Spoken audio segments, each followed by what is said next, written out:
البقاء في باتا واللعب في باتا أمام 45,000 متفرج، رغم أن الجمهور التونسي على الأقل في الشارع التونسي اليوم كانوا يتمنوا أن المنتخب التونسي يتبارى ويخوض هذه المباراة في إيبيبيين. طبعا كل واحد عنده حساباته. تفضل. مهم.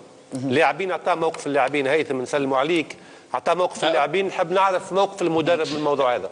أهلا بك. المدرب يمشي مع اللاعبين. موقف المدرب كان واضح، كان صريح. قال وقف المدرب كان واضح وكان صريح جدا. قال البارح حكيت مع الملاعبيه، قال مانيش انا اللي باش نلعب، مانيش انا اللي باش نكون على ارضيه الميدان. قال ملاعبيتي هما اللي باش يطبقوا الخطه اللي باش نوجهها لهم، دونك قال انا نستشيرهم هما. قال الملاعبيه اذا كان هما حبوا باتا انا موافق على باتا. وقال يظهر لي حتى من بعد في رده فعله قال الملاعبيه نتاعي احسن الاختيار لانه هو بيدو يحبذ يقعد هوني يلعب في باتا. قال بالحرف الواحد قال ملاعبيه المنتخب الوطني التونسي يحبوا التحدي، يحبوا ينافسوا الفرق الكبيره. وقال انا ناكد لكم كونه عامل الجمهور باش يكون 45,000 او حتى 50,000 من الجمهور المحلي ما يخوفش الملاعبين المنتخب الوطني التونسي، بل بالعكس قال باش يزيدهم دفعه كبير وباش يزيدهم معنويات كبيره. قال نحن باش نترشحوا حتى كان كنا معناتها على ساقينا، حتى كان كنا ما عادش نجموا نتنافسوا، ما عادش نجموا نعطيه. قال لكم شفتوا الملاعبيه كيفاش تعبوا، كيفاش بالعرق بالروح بالجرين ترشحوا. وبالنسبه للعمليه نتاع تغيير مكان المباراه من ايبيبيين الى باتا، عاد نتذكروا جيدا في 2004 وقت اللي المنتخب الوطني التونسي كنا نظمنا كاس افريقيا، كانت كل الامكانيات اذا كان تونس تاهل الاول او الثاني كنا المنتخب الوطني التونسي باش يقعد يلعب في تونس، ما يمشيش يلعب في سوسه. وقت هذايا فافور اعطاها الاتحاد الافريقي للبلد المنظم تونس. نتذكروا جيدا وقتها كان وقت اللي دخلنا في الحسابات اذا كان تونس تلعب تجي الثانيه تمشي تلعب في سوسه، وقتها لا، الاتحاد الافريقي خرج كوميونيكي وقال لا، تونس تقعد تلعب في تونس العاصمه. وقتها بطلب من لجنه التنظيم وقتها في الوقت هذاك. اكيد ان شاء الله باش نرجعوا للموضوع هذايا. نحب هيثم يعني كحيادي كاعلامي محايد هناك اكيد تنتمي لقناه حنا بعل وتنتمي الى المصلحه الرياضيه. انت زرت ملعب باتا وزرت ملعب ايبيبيين، اكيد الظروف ماهيش هي على مستوى الاقامه، لكن كمراقب وكاعلامي محايد اما احسن بالنسبه لنا نحن نلعب في باتا او نلعب في ايبيبيين؟ ولو نعرف السؤال هذايا قد يحرج الوفد التونسي اذا كانت ربما وجهه النظر تختلف مع القرار اللي وقع اتخاذه. والله بالنسبه لي انا شخصيا فما زوز احتمالات. انا نحبذ كون المباراه كانت تكون في ايبيبيين، لانه ايبيبيين ملعب صغير، ملعب معناها نجموا وجهه النظر نتاعي نجموا نحكموا فيه في المنتخب الغيني.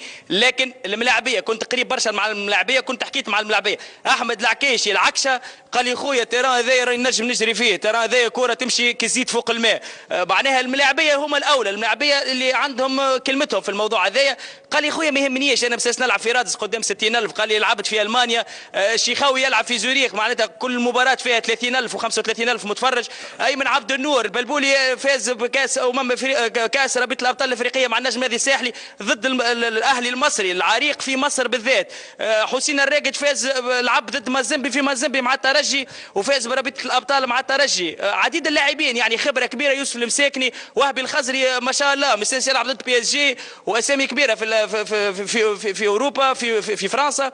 دونك يظهر لي عامل الجمهور ماهوش يقلق الملاعبيه نتاعنا، وهما اللي حكموا عادل، هما اللي اختاروا. قال لك نحن نحبوا نقعدوا هون، يعني هذايا بكل مصداقيه وبكل حياديه الامر كان بيدين الملاعبيه. ولو انه نعطيك الفيرسيون الثانيه، الفيرسيون الثانيه راهو حتى لو كان الملاعبيه المنتخب الوطني التونسي قالوا نمشيو الايبيبيين، الاتحاد الافريقي كان باش يلعب المباراه هذه في باتا، لانه الامر كان محسوم قبل ما يحكيوا مع ملاعبيه المنتخب الوطني التونسي. وكانه حسيتوا رد اعتبار لتونس، كانوا يشاوروا فينا. اما ناكد لك من الكوليس اللي عندي المشاوره نتاع تونس كانت شكريه، لو كان المنتخب الوطني التونسي كان رفض لكانت المباراه تلعبت في باتا.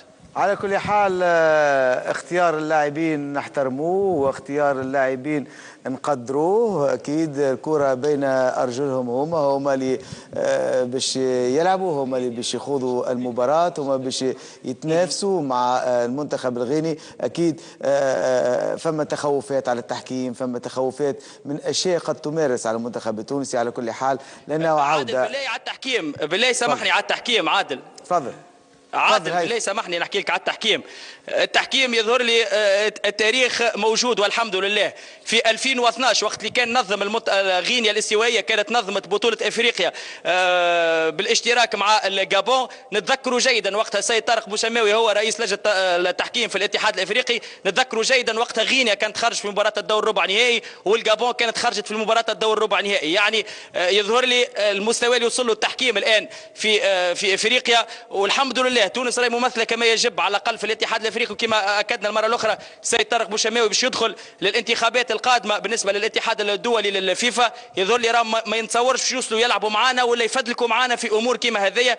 الاكيد ما نجموش نحكيو خاصه في التحكيم. وشفنا حكم الاعتذار الرسمي بالنسبه اللي كان من الاتحاد الافريقي اللي اعطاه حق فيه تونس وقال صحيح راهو الحكم المباراتنا ضد المنتخب الزامبي كان ضم المنتخب الوطني التونسي وكانوا على الاقل زوز ضربات جزاء المنتخب الوطني التونسي. دونك يظهر لي ضرونا في الدور الاول، كان برشا اخطاء المنتخب الوطني التونسي. ما نتصورش الان باش يفدلكوا باش يعطيوا حكم اللي نجم يتلاعب بنتيجه المباراه. ونقطه اخرى نختم بها اللي راهو الجماهير الغينيه لهنا راهي ما تخوفش، صدقني ما تخوفش. كنت حاضر في مباراه الترشح بالنسبه للمنتخب الغيني ضد الجابون، فما جماهير خرجت حتى من المباراه لهنا وكانهم ما عندهمش ما فماش الاجواء الكبيره المشحونه نشوفوها في الكاميرون او نشوفوها في غانا او نشوفوها في نيجيريا. التعصب الكبير من الجماهير، جماهير كول على الاخر، جماهير مسانده، لكن نجم نقولوا فما شويه طيبه وفما لين في التعامل.